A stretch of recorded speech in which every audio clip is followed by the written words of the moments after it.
What's going on, guys? I hope you're all doing well in these hectic times. This video is one I'm excited to put out because it's something different than what I've previously been showing you. My other videos focus on recipes, on items you can sell, but today we're going to be switching gears and looking at a service you can sell.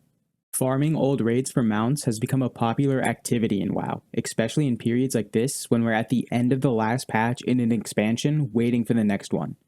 As gold makers, we want to look at the current state of the game and see how we can turn it into opportunities to make gold. So how do we make gold off of all the players turning to mount farming because current content has gotten stale? We can sell them our raid lockouts. I'm going to show you how you can set up an account to sell lockouts, and then once you're set up, I'll show you how to actually sell them. I have a second account to scan and post on the auction house while I play on my main. This gives me a great setup to shout in trade chat while I play. A second auction house account is a great resource for gold makers, and I suggest if you can afford one, you set one up. It easily pays for the token I use to keep it running every month. So the problem we have right now is on my second account, my highest level is a level 20 allied race that I use because it can sit on my auction house mount right next to the mailbox. We want a higher level than that so the character we're selling the lockouts on can clear the raid without dying. The easiest way to do this is to create a demon hunter that starts at level 98. But since my highest level is a level 20 and you need a level 70 to make a demon hunter, we have to first create a death knight that starts at level 55. It doesn't matter what I name it or what it looks like because I don't plan on ever playing it past level 70. So we quickly create a random death knight and blow through the starting zone. It'll take you an hour or two, and with the XP buff you'll be around level 60 once you complete the zone. After that I just did some questing in Northrend while I waited for dungeon queues to pop, and it took a few hours to hit 70. You can probably do it faster if you're comfortable tanking dungeons for instant queues, or use an add-on like Azeroth Autopilot to find the quickest questing route. So once your Death Knight hits level 70, you can log off him forever and create a Demon Hunter. Since this is a character I will be keeping, I put a little thought into the name so it's something I can easily remember. I quested through the Demon Hunter starting zone, and with a few heirlooms equipped, I came out of the other side at a level 105.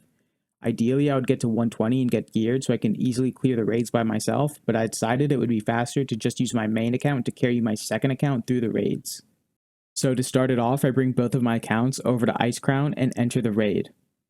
And instantly get kicked out because Demon Hunters can't join instances for 24 hours after creation, so I rage quit and hit Alt F4. So we come back a day later and we leave our level 105 at the entrance while we take our geared 120 and run through the raid, stopping before we reach the Lich King because that's the boss we want to sell to people. We enter the raid on our 105 and you can see a text box appear asking us if we want to save ourselves to that instance.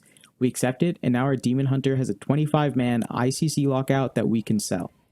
We can walk out of the raid, leave the party, and check our lockout by hitting O and hovering over the instances to see the available bosses. I noticed that when I tested selling this lockout, it didn't work properly and wouldn't properly save the killed bosses for characters I was trying to share the lockout with, so I wouldn't recommend doing it this way. To continue testing how to properly share lockouts, we take both of our characters over to Ulduar. We party them up and leave the level 105 at the entrance and clear the raid up to Yogg-Saron with our 120. After we kill General Vezax and unlock the Yogg-Saron teleport, we can look at the lockout of our level 105 and see it only saved 3 bosses instead of them all. I have no idea why this happened, but I suspect it's because the raid is split up into multiple phases and some spaghetti code didn't register my level 105 for all the bosses. Whatever, we'll run it on another character, and every time we unlock a teleport, we'll bring our Demon Hunter over. Spoiler alert, it doesn't work.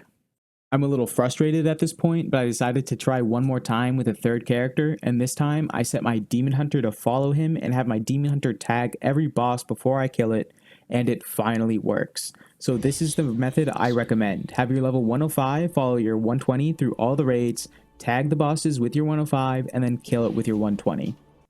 The raids we want to sell are Ulduar, 25-man Ice Crown Citadel, Firelands, Throne of the Four Winds, Mogushan Volts, and Dragon Soul.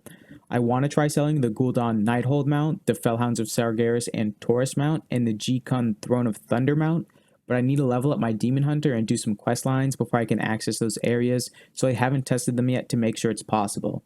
You can see on screen all the bosses I killed for each lockout, and I recommend making sure to extend your lockout every week so you only have to do this once. So once you have all the lockouts saved on the character you want to sell them on, let's talk about how you're actually going to sell a lockout. It's pretty simple. When someone whispers you asking to buy a lockout, have them trade you the gold, then invite them to a party.